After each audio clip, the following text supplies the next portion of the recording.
Hi, this is Roger. Thanks for dropping by. No, it's not an orchid.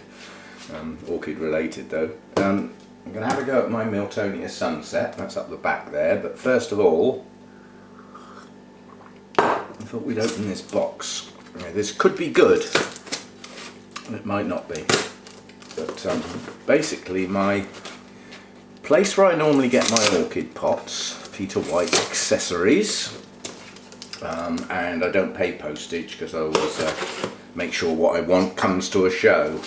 That way I just pay for them to be delivered. But he only has crystal clear pots, which is what those are. That was worth a try. These were dirt cheap.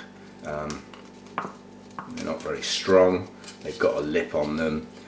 That's the make anyway. They're all over eBay, but in the picture they looked opaque, and they're not. They're clear. Nonetheless, £6 for 4 pots of a size I'm very short on anyway. So I probably could have got them a fraction cheaper off of Peter White, but the postage on these off eBay was free, so I haven't paid the postage. But in the picture they definitely looked opaque, but having got them, they're almost crystal clear, so they're not really any better than the ones I could get. I'm after opaque ones. I want to stop that algae. There's a long-term process, because if I can get the pots, obviously I'm not going to repot things just to put them in an opaque pot. But that was worth a try. They are slightly opaque, but not enough to keep algae out. Nonetheless, I needed some that size. So we'll get that out of the way. We'll get on to the normal business, which in this case is dealing with this biggie. This is it's in a shallow pot, which is good. It's a shallow rooting orchid. You can see most of the roots around the top. They have gone down to the bottom of the pot, so they will eventually migrate to the bottom. But I found that most of the Oncidium types do best in a small pot. The smaller the better. So I can... There's a tie in there, I haven't got a clue why. There's no stake or anything. God, I think it's an old one.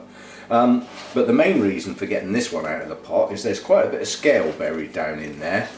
And there's a lot of places they can be. Yeah. Plus, all of this section of the plant is no longer of much use. No use, no use, no use, no use. And if that section of the pot plant is removed, all of this section, which is hanging over the edge, can get back in some media.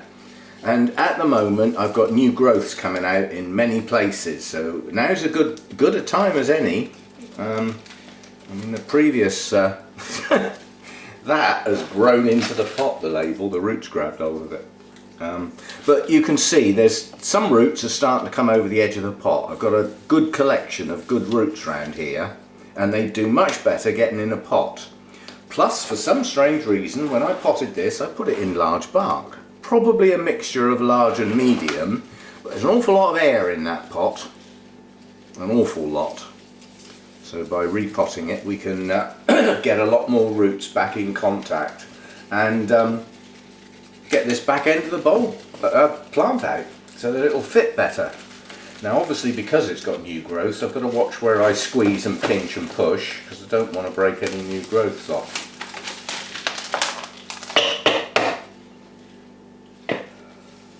This has also got some algae in the pot. It's not bad, but that is an absolute solid mass. That is going to take some getting the old media out. Now check my notes. It hasn't been in the pot a huge amount of time, so the media is not really breaking down. This is not really a repot because the media's gone over. It's a repot because I want to reposition it. And there's no point in just sort of taking the back end of the pot, having taken it out of its pot. There's no point in just cutting the back of the plant off and sticking it back in again. It's just as well. That nearly went in my coffee. Let me just move that.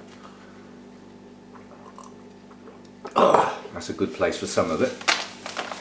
Yeah, so all I really want to do with this is I might actually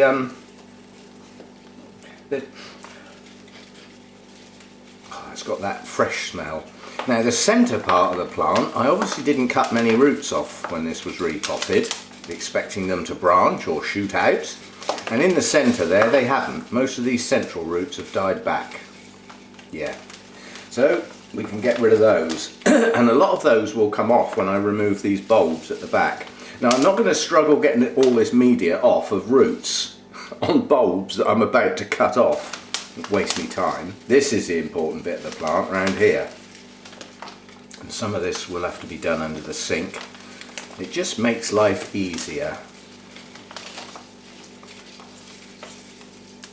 Yeah, we'll get that under the sink. But now's a good time. This bulb here is highly likely to produce a new growth. This one already is. This one is. This one's likely to. So, yeah, let's see about getting the back end off then. I've actually got the heavy duty stuff out today, because to try and cut pieces like this off with scissors is probably not going to work. So we've got the heavy duty stuff out here. Now I've been soaking these in rubbing alcohol, but as I always say, the soaking doesn't do the killing. It's the rapid evaporation when exposed to air. So I'm just going to take a little break now. I don't want to get this under the sink yet, because once I get all the old bits off and I can get as many sheaths off as I can and as much media out as I can, I'm going to spray the whole plant with rubbing alcohol.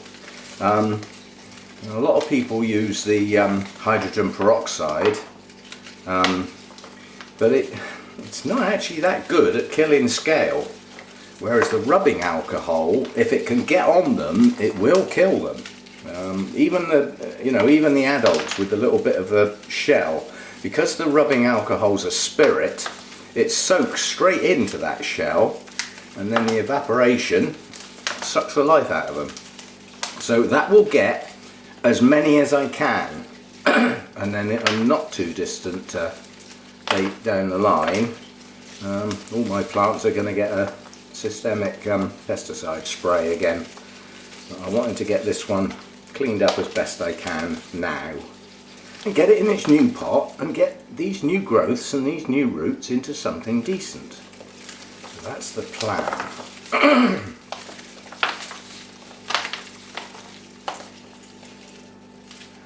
Those things dry near enough. I'll actually shut the camera down. I do want those cutting tools to be properly sterilised, and I'll come back when they are. Okay, that should do. There's obviously a cut point there, so we'll go in there first and see what comes off.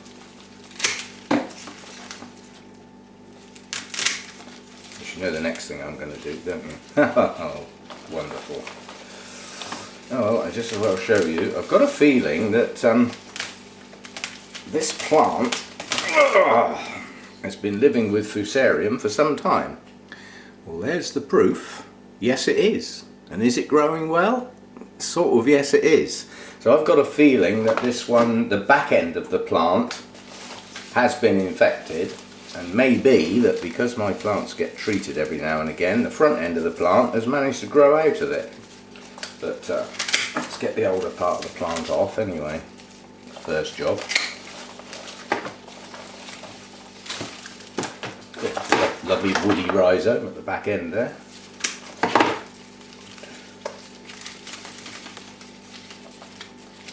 And that one's coming off too.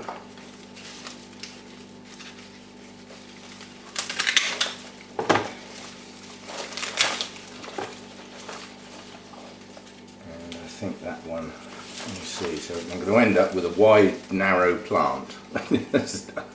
Contradiction, you know what I mean, it's going to be wide looking at it from one angle and narrow from another.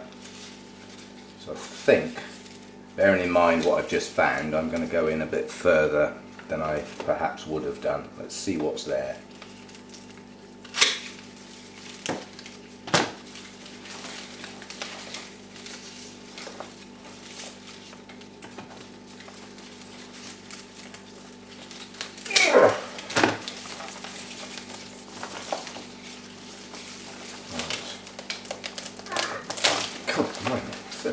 Tough little roots system. It's actually, this very old part of the rhizome is really woody. Now unfortunately that piece is actually separated. So we now have two plants. I didn't really want to do that, but what we've got here is a plant with quite a lot of new roots and a new growth and one support bulb behind it. So I can do something with that. You see that a lot of Oncidium types, if you're not careful with sheaths like this, you can see how the roots come out and get trapped and point skywards, which means they're heading away from the nice media that they should be getting in, where they can do their job properly. And this one has been neglected on that front because it was such a tightly packed plant, I couldn't really get out the flipping sheaths to get them off. But that piece is capable of growing. What I'll have to do with this is soak it in the fungicide and make sure I've... see, there is a little bit of purple on the rhizome there, but it's very faint. So it looks like the front end of the plant is growing away from it. So a previous treatment may well have actually cleared up the spread. But that can be done something with. It'll have to go in at a slight angle, try and get these roots to point downwards, or at least some of them. So we'll do something with that piece. Now what we got left? Where are we? So I want to keep that back bulb. The problem if I take that, I don't quite know what I did when I repotted this, but this is separate as well. The only thing I can think of is that the rhizome split off in several directions, and one of the cuts I've just made was behind that point. So what we might be doing is putting several pieces into a single pot, just to get a reasonable sized plant. Now again, this piece has got some new roots coming out. Take the sheaths off, and then any more that come out will get in the pot and not head away from it. Yeah, the ring on that piece is quite prominent. So yeah, the pieces that I'm going to keep will now, I'll mix up some of the fungicide, make sure I've got all the scale off before I start, and they can be soaked overnight and really get as much as possible up into the plant. And yeah, from that point we should be able to start again. As I say, I've successfully treated quite a lot of Oncidiums in the past. They seem to me to be some of the easiest to treat, if you see what I mean. You know, the ones that respond to the treatment best. This is scale heaven. This is an older leaf right down to the base with an old flower spike. Can you see them all in there? You know, that's where they love to get. But I've been around these things long enough that they do have trouble hiding, because I know their little tricks. But again, little specking at the base of that leaf. I suspect there's some in there. Yep, there you go. They do leave signs. Right, that's a piece that will clean up. What have we got inside of there? Nothing.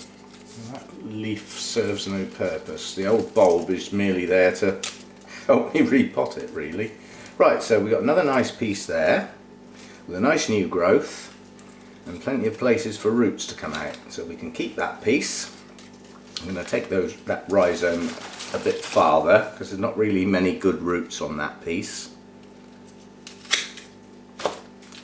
And we'll put some cinnamon on that once I clean the plant up. So that's another little piece, that's two. I think I'm going to end up with 3 pieces, and they can all go in the same pot. What I'm trying to do is get away from the Fusarium if I can.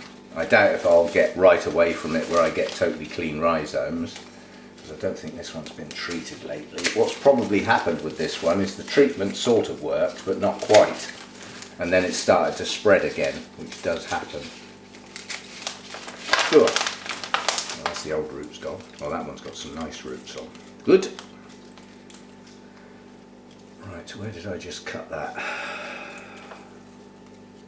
Down. Oh, I didn't actually cut that, that piece broke off. Let's have another look.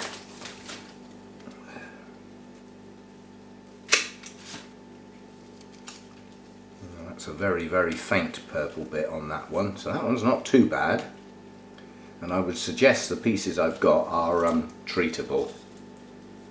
Some nice new roots coming out of this piece. Sheaths off. What about you? Do you need coming off? No, I'll just clean that bit up. What about you? You're right, yes, there's a old flower spike in there. Unfortunately, trying to get that sheath off, it endangers that new growth, but it's got to be worth doing. You go sideways away from it and do it carefully. If necessary, get your scissors if it doesn't seem to want to come off. There we go, and then I can get the scissors onto the old spike. It's one of their favourite places on Oncidiums. You could say, well, why don't you just leave the old spike on there and don't cut it back? Well, the base of the spike's where they get. Whether it's a short spike or a long spike doesn't really make any difference. It's one of their favourite places. Right, so I've got 3 pieces. The chances are all 3 pieces now need a treatment, so we won't be potting these up today. What we'll be doing is getting rid of this lot and mixing up some fungicide to leave these to soak overnight. And then when they've had a good soak and the whole plant has hydrated with the fungicide, so the inside of the plant should then be well covered, then tomorrow I can spray the whole plant and get it in through the leaves as well. So you come at it from both ends. You've just got to get at it and hope, really. And I think this one is growing well enough to recover quite well. Now, that was unexpected. You've seen that plant this year. It's been in bloom most of the year.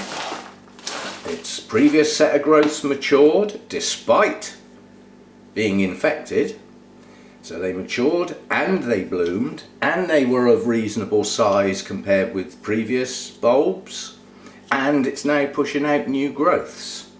So therein lies the statement. Some plants can live with Fusarium a very long time, and you may never know the plant's got it unless you hack a rhizome at some point, and then you get the little surprise that you weren't expecting, like in this case. But in this case it's not a panic. It's a vigorous grower, and I think it will grow out of it, but it now needs multiple treatments. Now I know it's there, but it's lived with it very well. So it's obviously vigorous enough to be able to grow with it and not take it down really fast like some of them do. So we'll get all tidied up, and as I said, I won't be repotting today now. That was just an unpot and a thing. I know I've got new people on the channel, and there was a time when I was new people and I started watching videos and hardly anyone even mentioned Fusarium. It's as though it didn't exist, and I'm sure some people didn't know what it was, so didn't know what to look for, and therefore didn't know they had it. And then gradually a few people started talking about it on YouTube, and quite honestly it set off a panic. We had people destroying plants. You know, they found one and got rid of that whole section in case the others were infected. There's no need to go that mad, and there's certainly no need to panic.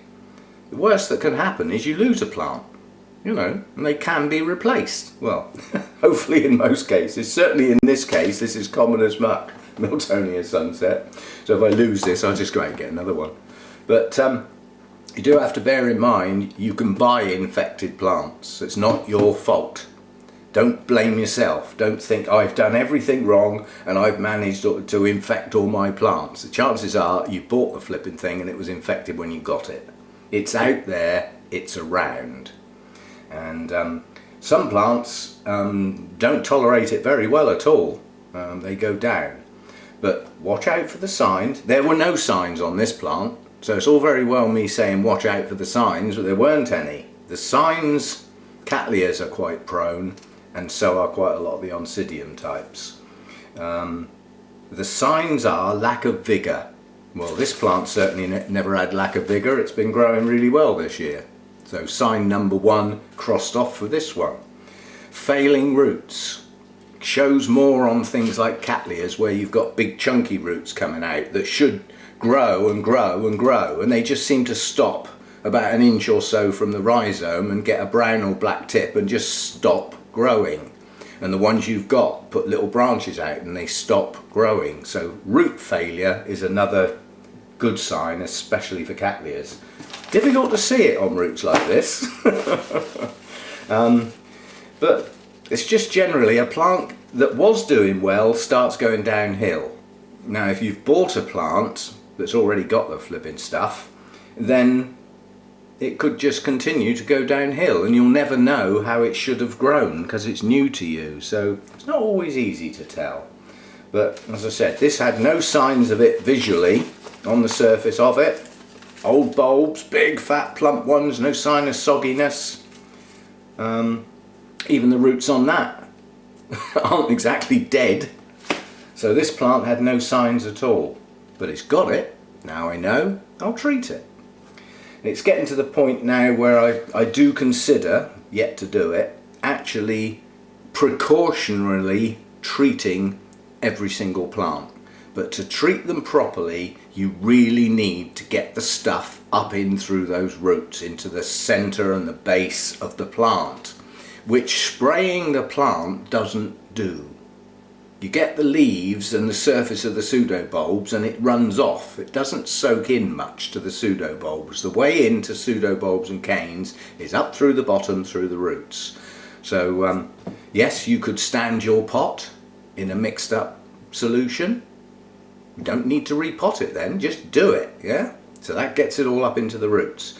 And then give your plant a really good spray. Just bear in mind it is a fungus, therefore it spreads by spores. So if you don't repot it and you've got a badly infected one, you're probably leaving some spores in the media. But then if you stand the pot in the solution, you should knock them out. So your medias become sterile as far as those spores are concerned. That's the theory.